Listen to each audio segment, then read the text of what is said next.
One of my oldest sponsors. You can get more information at www.mysolarbackup.com. That's mysolarbackup.com. Remember, the government doesn't own the sun, so go to mysolarbackup.com or call 1-877-327-0365. Listen up, friends. This is Alex Jones with key information.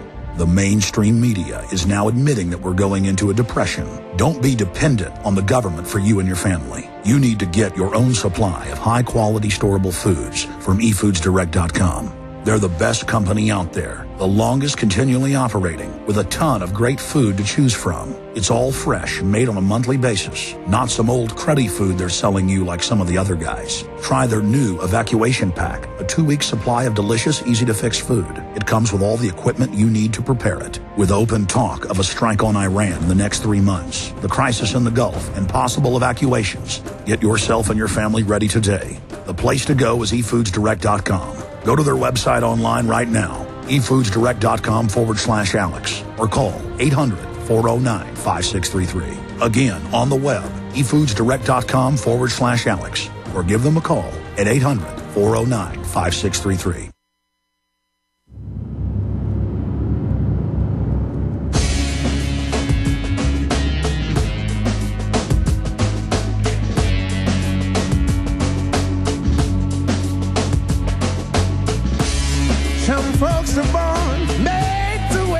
This is Invisible Empire. That's why we titled our last documentary, Invisible Empire. This is a global corporate governance model. We'll be talking more about it with Joel Skousen throughout the rest of the hour in a moment.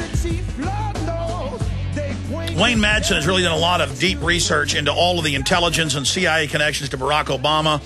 It's important the public know about that the mainstream media has been covering it up. We launched the keyword search term for today and this weekend being Bombshell Barack. And that way, when people search that, we've done this 10 times, we're 10 for 10, it will make it the #1 search term. Bombshell Barack, please type that in. Bombshell's one word, Bombshell Barack. But we've done this one other time where we launch 2 search terms and make them #1 and #2. I want to do that today. The second search term is Kill Web. Kill Web. K-I-L-L-W-E-B. Kill Web. Search that term, Kill Web, and Bombshell Barack separately. You search Bombshell Barack as one search, Kill Web as another, and it will lead them to this article that just went up 3 minutes ago at prisonplanet.com. Google plans to kill Web in internet takeover agenda. And then they will read how the Verizon deal, net neutrality, fake cyber attacks, Internet 2, it's all admitted. I've done this for a decade. Now people actually listen to us because it's happening. We want to make Kill Web, K-I-L-L-W-E-B, the #2 search term this weekend. Who knows what will be #1, #2? Probably Bombshell Barack because I plugged that first. But please take action with 2 different search terms. Bombshell Barack is one search, and the second search, 2 words, Kill Web. Google plans to kill Web and internet takeover agenda. In fact, we'll get Joel Skousen's take on their move to censor and Cass Sunstein and all these calls coming up in a moment, and get into the main reason I had him on. I'll have him back on for 2 hours in the near future. It's like you have these great guests on, and then years go by, and you're like, why didn't I have them on again? When I was reading this article written by Chuck Baldwin dealing with Top Secret USA, the rest of the story, and about half his article is quoting Joel Skousen. So I want to spend some time with Joel on that as well in ways we can fight back, because I don't think the globalists are invincible. I think they're at the point of no return and committed. Is why they're becoming so brazen. That may be a place we disagree, but we'll talk to him in a moment. But the search is Kill Web. Please type it into your Google and Yahoo search engines repeatedly and take the article, Google plans to kill the web internet takeover agenda, and send it to everyone you know. The article dealing with Bombshell Barack Obama conclusively outed as CIA creation, that's already viral, so it might be a top search term on its own. People kept pointing out, hey, many times you're in the top 10 search terms, your articles. Why not? Or stories you're reporting on, why not start having listeners push it? And we're doing that very successfully. Before we go back to Joel Skousen, I want to tell you about one of our great sponsors dealing with preparedness. It's mysolarbackup.com. If you lost your power and wanted to simply flip a switch to get the lights back on, if so, you should check out mysolarbackup.com, because there's never been a better time to start getting off the grid and generate your own supply of electrical power. You get a bunch of these units, run your whole house, or get one for your campsite or work shed. The globalists don't own the sun yet, so it's time to start moving off the grid today at mysolarbackup.com, or get a free brochure information package by calling 877-327-0365, 877-327-0365, mysolarbackup.com. And finally, we try, sometimes it's impossible, but we try to promote made-in-America high-quality products, and one of them that's out of the park is gussetclothing.com. Jeans, regular jeans, they look just like Levi's, but they're triple-stitched. They've got a gusset in the crotch so they're comfortable and it doesn't rip out on you. It's not made in Mexico or China. Gussetclothing.com, Gusset clothing.com, or give them a call, 888-8-GUSSET. That's 888-8-GUSSET. All of it, the fabric, the sewing, everything is made right here in Georgia and Tennessee in the good old U.S. of A. GussetClothing.com or 888-8-GUSSET. Going back to Joel Skousen, his World Affairs Brief really is excellent analysis from a very well-informed perspective. And people can get a trial copy of it by emailing the editor, or they can go to the site and subscribe. Tell folks how they do that, Joel. Well, the site is www.worldaffairsbrief.com. It gives a synopsis of the current brief and tells you how you can get a free sample copy. Just email me at editor@worldaffairsbrief.com. There's just a modest subscription price for the weekly World Affairs Brief, where I give my in-depth analysis of the news, trying to put back, as Alex does, the stuff that the media purposely leaves out. Separately, you raised this before we get into the big picture again and their domestic control system and how we combat that, taking back the states and local governments. You talked about disinformation campaigns. You talked about how they try to put out, unbelievable garbage. And even if you try to be accurate, sometimes, you fall for it. None of us are perfect. But clearly, and Cass Sunstein admits this, and we have other documents where the government admits they're doing it, but the White House regulations are, says they're on the web posing as patriots, posing as conservatives, posing as conspiracy theorists to be outlandish. And he said the government and mainstream media have no credibility. We've read these quotes, even been in the Associated Press.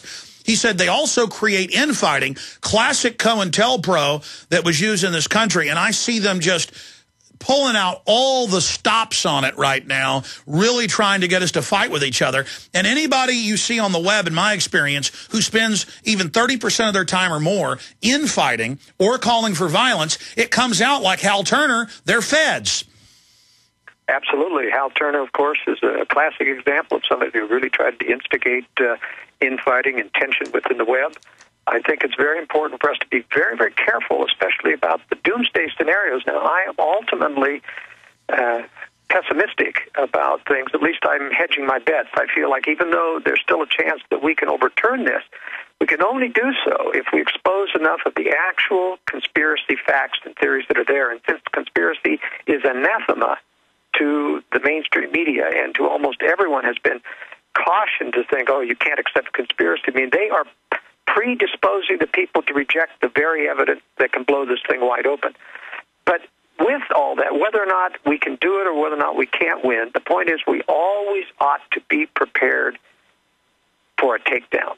It would be unwise to be going forward with blind optimism and not understand the warning I'm giving about this third world war, nuclear war that's being. I mean, there's got to be some reason why the government is protecting the Russia in their preparation for war. Well, let's talk about what you were getting into with the underground bases. I mean, I've had national TV shows here interviewing me saying, Mr. Jones, you say there's underground bases. Well, in Switzerland, they're public with 2 years' supply of food and weapons for their entire population. Our government has spent more, from the evidence I've seen, correct me because you're an expert in this specific area, than other governments like Russia and China. But those aren't for the American people. They're for the elite. And they admit it's part of this continuity of government program, which they can also use as their pretext to take over. Now, there's also another element to the underground bases that's occurring. There are a lot of secret projects that are going on in development in Area 51 and other underground secret bases. And there are bunker systems, there's underground factory bases. They're basically doing what the Russians are also doing. They're covering for the Russians, and they're covering for their efforts. The reason is they do not intend to use these new high-tech weapons to defend America. They intend, as PDD 60 outlined during the Clinton administration to have America absorb a nuclear first strike. Then they can come out of their bunkers and say, oh, the Russians deceived us. We didn't know that they were preparing, just like they claim they didn't know about 9/11. They do know, and they, in fact, are inducing, trying to bend over backwards to appear and to disarm, to induce the Russians to strike, because this strike is essential for bringing America to its knees militarily, at least the appearance that it's on its knees militarily, at least in terms of the public military. That's why I wouldn't have my boys in the military when this strike occurs. They're going to get nuked, and then our government's going to allow it to happen. They're going to come out of their bunkers and say, we're innocent, we didn't know, the Russians deceived us, but now we have no choice but to give military power, to rebuild, give military power to a world army to prosecute this great new patriotic war. And then we'll start to see these secret high-tech weapons come out of the underground bases. It'll be after the fact, after we've lost our liberty, after we've been talked into giving our sovereignty. I agree totally. They need these catastrophes because if you read their deeper writings that are all published, it goes back to the French Revolution and the Jacobins and the Illuminati. They wanted a 10-day-a-week week. They wanted to end the family. I mean, everything we see in communism and eugenics and socialism and collectivism really drew on older ideas, but came into a type of coalescence during the French Revolution, and that's their model. They want a giant kill-off. They're obsessed with how the Black Plague killed upwards of half of Europe and how it supposedly caused a renaissance. Do you concur with what I just said? Yeah, there's every evidence that they are going to use war, and the biological and chemical weapons will be unleashed during that thing as to kill off a large portion of the population. There's also one other interesting portion of my general theory which I want to air. That is, it's my belief, I'm probably the only analyst out there that claims this, but I believe that China is going to betray Russia during the prosecution of this Third World War, creating a two-front war against Russia. Russia will be eliminated as one of the predators during that. And the interesting thing is that the globalists want that, because then if they've got China as a new Cold War enemy, after we've built up their military and given them all that they need to help prosecute the war with They'll Russia, have a new false bipolar system. That's right. Then they can say, oh, we've got to keep this international military force active and powerful because we've got a new enemy, China. Well, wait. I mean, I actually agree with you that Sino-Chinese split, Russian-Chinese split is real, because it's come out that those deals were actually made in '49 to put Mao in. And then that was just the publication of what was happening with Nixon in the early 70s of opening it up. And now it's been declassified that in the 60s, Russia requested the U.S. Either aid or stand back during a Russian nuke attack on China, and the United States threatened to nuke them if they did that. Yeah, I've heard that too. I've not been able to prove that. Well, Times of London, I'd heard it too, but it was reportedly declassified by the Chinese and in partial declassification 2 months ago in the United States. Now, lastly, I want to make sure that our listeners understand is most of the disinformation on the net to whip up hysteria and to get us discredited has to do with imminent martial law and imminent economic collapse. There's two reasons why I don't believe that's going to happen. First of all, they don't have the forces to implement martial law. They would have to have an excuse lest they convince everyone that there's a massive conspiracy